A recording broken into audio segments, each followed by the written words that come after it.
Hi, I'm Femi OK. Today we discuss three stories that have you talking: the continuing fallout over the murder of journalist Jamal Khashoggi, growing violence in Gaza, and the trial of notorious Mexican drug lord El Chapo. Send us your thoughts via Twitter or leave a comment in our live YouTube chat. You have to be quick to do that, and you too could be on this episode of the stream. I'm Rafael Garcia. I'm a journalist and a PhD candidate in human rights, and you're in the stream. We start in New York, where the trial of notorious Mexican drug lord Joaquin Guzman, also known as El Chapo, began this week.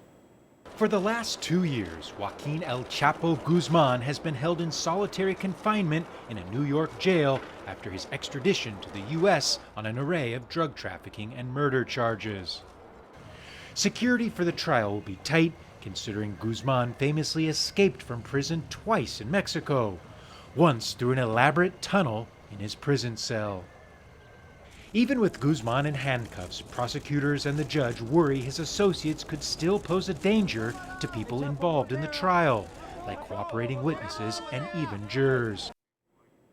So that was Gabriel Elizondo reporting, and joining us from Mexico City to talk about the Mexican perspective is another one of our Al Jazeera correspondents, Manuel Rapallo.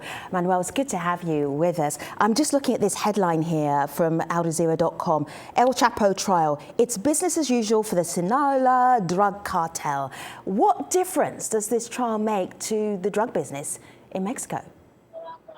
I think not much at all. If you look at the perception that people have of El Chapo in the United States versus here in Mexico, it's vastly different. In the United States, when we're seeing individuals like El Chapo being hauled away in handcuffs, being taken away by police, it's very in your face and it's easy to make headlines. But people don't really bat an eye here in Mexico because nothing really changes. And I think that has a lot, well, there's several reasons, but one of them has to do with the structure of the Sinaloa cartel. It's not a top-bottom structure. It's more surprisingly democratic, where decisions can be made at all levels of the organization. So to say that the capture of a kingpin is going to change the structure of the organization is not necessarily true.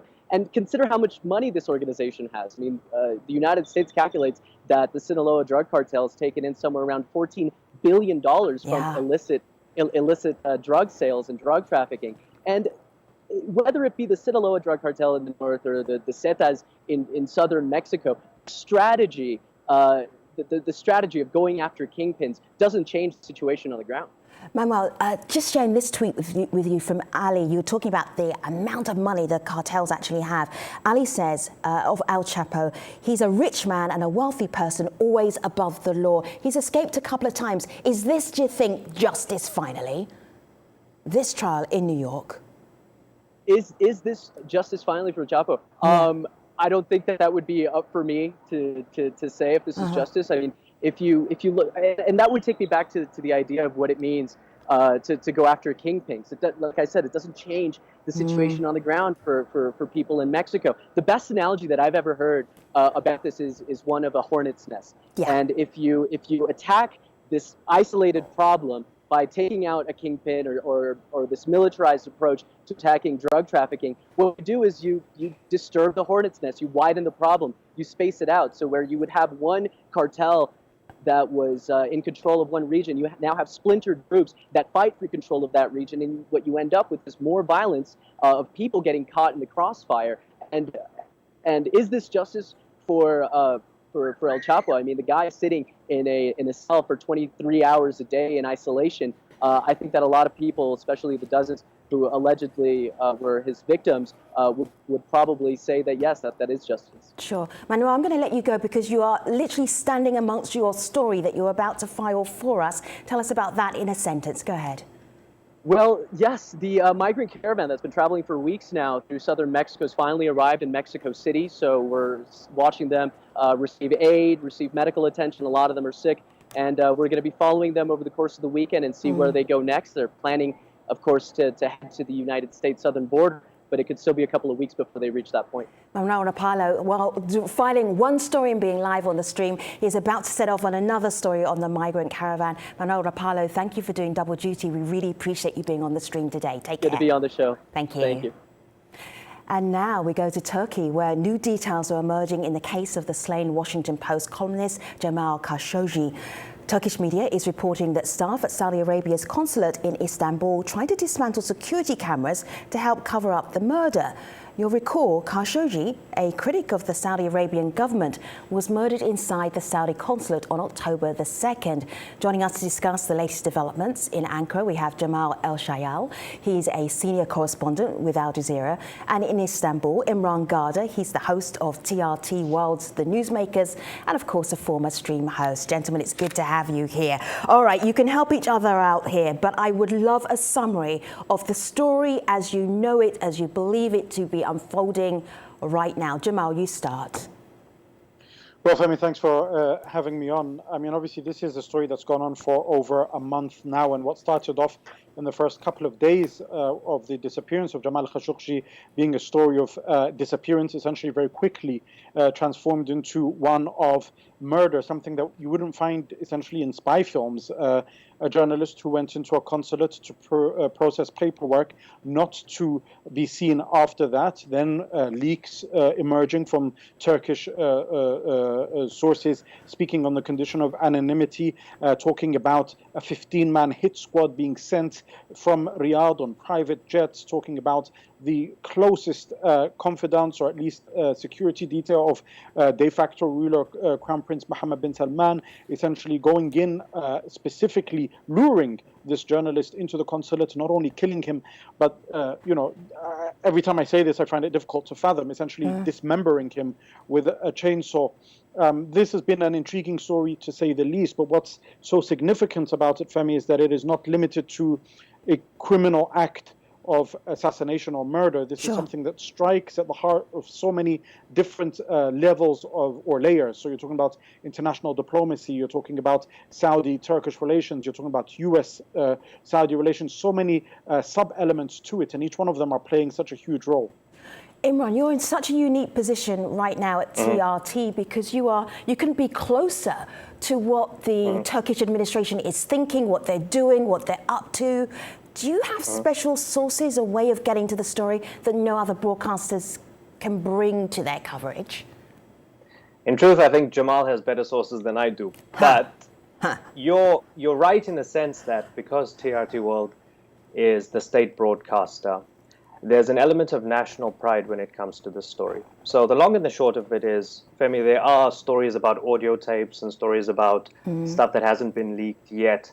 I do not have any privileged access to that Al Jazeera journalists or Washington Post journalists or Reuters journalists don't have. What we hear is exactly what others hear. Yes, we have people within the Interior Ministry, within intelligence, within the presidency, that we sometimes hear things from off the record. But in terms of what has been publicly out there by the government and the Foreign Ministry, for example, when Foreign Minister Çavuşoğlu spoke earlier today, we got it as everybody else did get it. So I think in terms of special access, if we look at the big picture, probably no. However, in terms of a special response, Imran, what about the atmosphere? Yeah, there are like for example, stuff like that you guys managed to get first. Yeah, sure, absolutely. The CCTV footage, certainly, CCTV footage and so forth. We're probably the first to get a lot of that stuff, but there's nothing that I know while I'm sitting here that you don't know, right? But in terms of a special responsibility, because this happened, you've got to get this story right. This happened, on Turkish soil. There's an element of national pride here, right? There was the audacity of it all, that the guy went in to get some paperwork stamped because he was getting married, and he ended up dead, right? His body probably dismembered, probably dissolved. We don't know. We haven't found the body. And the Turkish people don't want to be taken for a ride. They don't like to be lied to. They didn't like the fact that the Saudis initially said, oh, well, he came and he left. Oh, maybe he didn't leave. Maybe there was a fight. And eventually, as the evidence has been step by step released, we're seeing the Saudis changing their story and eventually admitting that that he was murdered. And this is a guy who writes columns that are sort of mildly critical of the Saudi government, right? So there's outrage here that it happened on Turkish soil.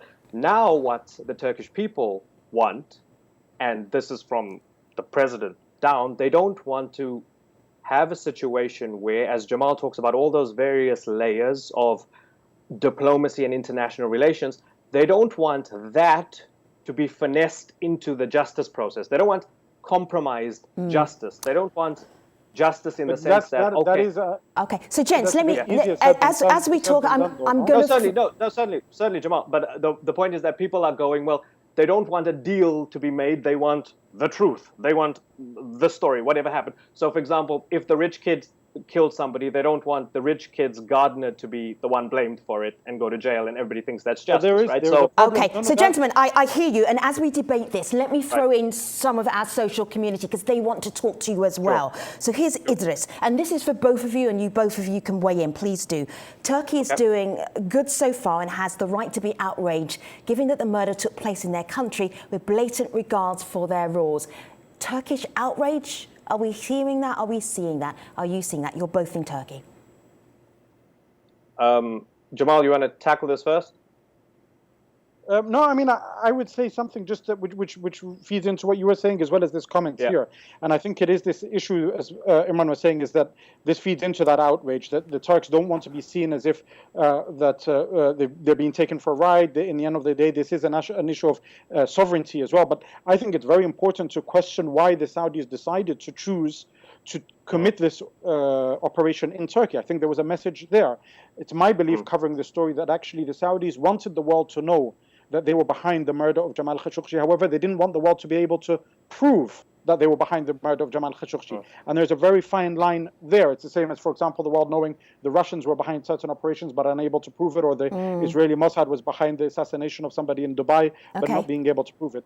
But I think here what's very significant is to understand is that as much as Turkey may not want to have that compromised justice, the fact of the matter is that the Turkish security establishment, the Turkish foreign policy establishment, is under so much stress, partially because of its own aspirations, but also because of regional developments, that there is no divorcing the criminal investigation from a purely justice perspective with the considerations of regional politics and other things that are taking place. Right. Gents, let me just put this to you. Imran, this one's for you. Matar says, this is an obligation to the Turkish government and the international community to conduct a full investigation into Jamal Khashoggi's death. This should not be encouraged and accepted to any other nation, that a group of people can come to a country, commit murder, and then just vanish. Right. Investigation, a real investigation. So absolutely, right? So initially, Turkey didn't buy the story that 15 people came into the country as, I don't know, visitors, right? And even if this didn't come from Mohammed bin Salman, someone high enough up, authorized, specialists, experts to come in, conduct a gruesome operation and murder this man and get rid of the body. They even had a double to walk the streets of Istanbul as a sort of decoy, right? So this was well planned. And in the aftermath of all of that, as Turkey is calling for justice, they still feel, and this is not my opinion, we're hearing it from the president, from the foreign minister and others, from the Istanbul prosecutor, they feel that the Saudis have not been fully forthcoming.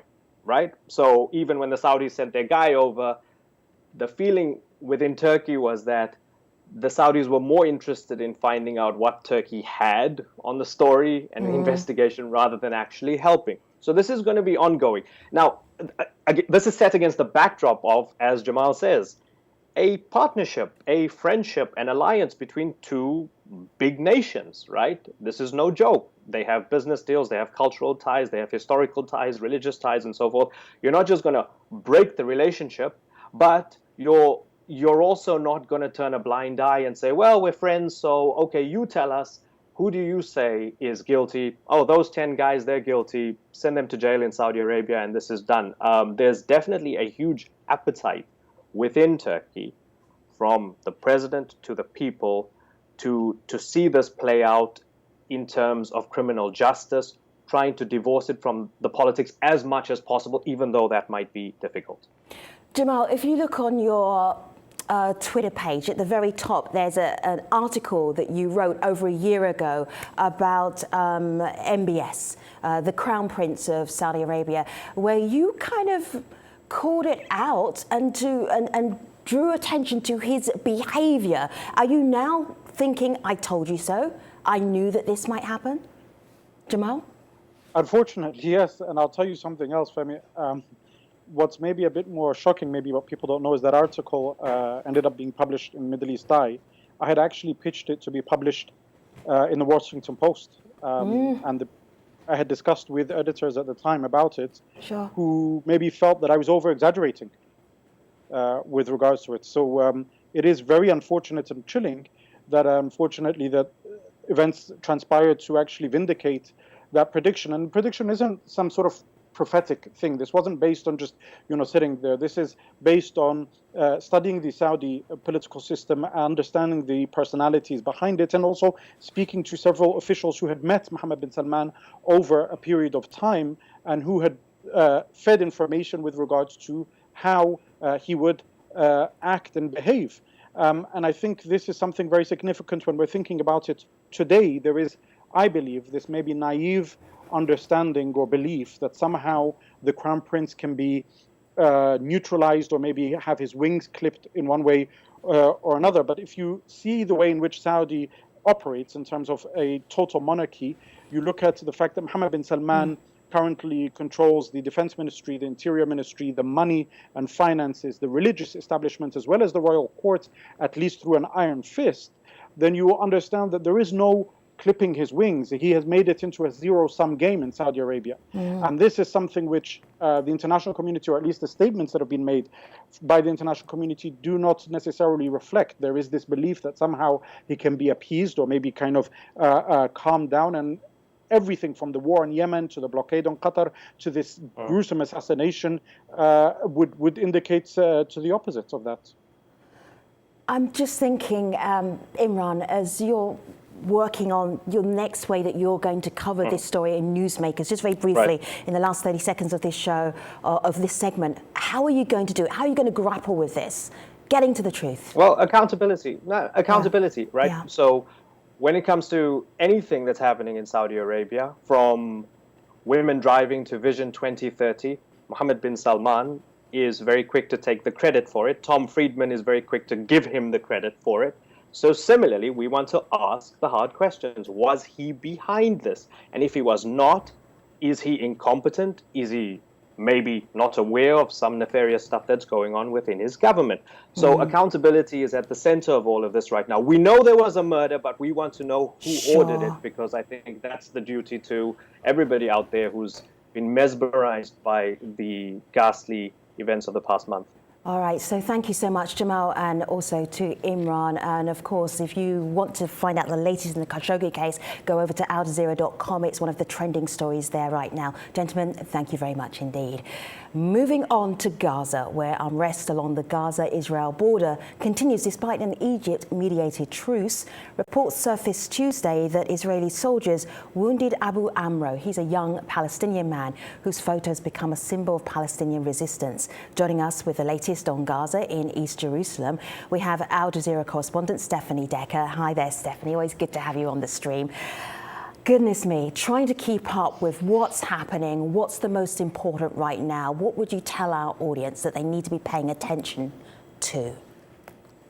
Well, I think what's different this time, Femi, and I've spoken about this before, but this time two things have happened in the last couple of days and just announced in the last couple of hours, which could indicate that maybe things could be changing for the people, for the Palestinians living in Gaza. One is electricity. Of course, they've been living on sporadic electricity of a couple of hours a day, up to maximum 4 hours. It doesn't come in chunks, and they don't know when it comes. So there's been an injection of fuel the last couple of days. So people have been having 8 hours and even more a day. Now it's even extraordinary that we're talking about that as an achievement, right? And then the other point is salaries. Through various different reasons, including sanctions imposed by the Palestinian President Mahmoud Abbas from Ramallah in Fatah because of the internal fighting between the Palestinians, which is one of the main issues. He's cut salaries.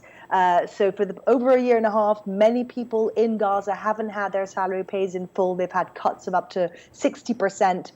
So now there's been an announcement by Hamas that potentially from tomorrow, people will be paid up to 60% of their salaries, that some of the families of those wounded in those protests will be getting around $100. So this is a trickle. And this is all part of, it's complicated, Femi, but there's been a lot of negotiations behind the scenes, led by Egypt, also by the UN Special Envoy here, Nikolai Mladenov, involving Qatar, between trying to get some kind of truce between Israel and Hamas. So these are tiny things, I think, that indicate that perhaps, and again, we have to be cautious, but perhaps something may be moving. But I think also always worth remembering, it's the desperation of the people of Gaza comes down to something as simple as a political tap. Sure. There's a decision and they can turn it on and increase the electricity, and they can turn it on and fix the sewage, and they can turn it on and inject money. And I think that is something that we should remember when we talk about the desperate humanitarian situation there, that it is man-made. All right, Steph, you talk about tap, and you weren't necessarily talking about a water tap here, but there is a major water crisis going on as well. How can Gaza's contaminated water catastrophe be solved? That is one of the headlines that we've been running on at outerZero.com, but also a journalist called Sandy Tolan wanted to ask this and put this point. Have a listen, Steph. For decades, the water crisis in Gaza has been a silent one, but in recent years, it's really spun out of control. This summer in Gaza, doctors were telling me, they're seeing spikes in everything from gastroenteritis to salmonella, typhoid fever, something called blue baby syndrome, and a series of other maladies that have affected children especially. And this situation has gotten to the point where if it is not improved, humanitarian groups, including the UN, warn Gaza will become unlivable by 2020, scarcely a year from now. Steph, I always hear this is the worst it's ever been. This is the worst it's ever been in Gaza. There's a breaking point. You've been covering this region for so long. What's your gut telling you? What are the people telling you, more importantly? I think, yes, I think it, and it sounds like a cliche, but it's not, Femi. It is the worst that it's ever been, particularly since the blockade 11 years ago. And I think that is why I think what's interesting about this point and what's different about this point in time is that the political establishment in Israel seems to have realized the same, that this time round, and this is after 3 wars, there is no military solution to dealing with what is happening in Gaza right now. And this is why you're seeing these talks happening behind the scenes. This is why we've seen, a wave of escalation over the last couple of months, always in the end being mediated down to a ceasefire and talks continuing, because something that the military leadership here and the intelligence have been warning the political establishment, that if something isn't changed when it comes to suffocating Gaza, that it will explode. And I think this is what we're seeing now, and this is what is interesting, and I think this is what is crucially needed. That something, the gates are open, that the people are allowed to breathe, because, of so many different factors. The fact that the economy is terrible, there is no money, there are no opportunities, there are no jobs. You were just listening to Sandy speak there about the water. Why is that? Well, that's because, the population has soared. They are dependent on this sort of underground water reserve that's been overpumped over the years. The sewage system is not maintained properly, also because of the blockade and parts that can't come in. So you have sewage filtering into that water system, you have salt filtering into it, you have chlorine filtering into it. Then you have people having to buy desalinated water from private people. They don't have the money, so it's just a disaster. And again, I think now we're at a point where these negotiations are so crucial. And I think more importantly, Israel recognizes that perhaps, it's the humanitarian situation that needs to be addressed in a different way other than, a military conflict with Hamas. Steph, very quickly in the last 30 seconds, we started with an image. You started with an image of Abu Amro. I want to end with it here on my laptop because so many people have been sharing this image and almost this sort of heroic look at what it means to be a Palestinian fighting against the larger forces. When you see things like this going viral, people sharing them, what's your reaction? Well, I think it's an important message, isn't it? And I think this is what a lot of the young men and also the young women in Gaza will tell you. They're very resilient. They maintain a sense of humor, but they will tell you at this point in time that they have no fear. They're, as you say there, he's bare-chested and he's confronting one of the best, equipped armies in the world. And I think that is a very symbol, visual thing of how the Palestinians feel at this point in Gaza when they confront the army at those protests. Stephanie Decker, thank you so much for updating us on the latest from Gaza. We really appreciate you being on the stream every time you come on, and especially today. Thank you so much for watching, everybody. You'll always find me online at AJ Stream.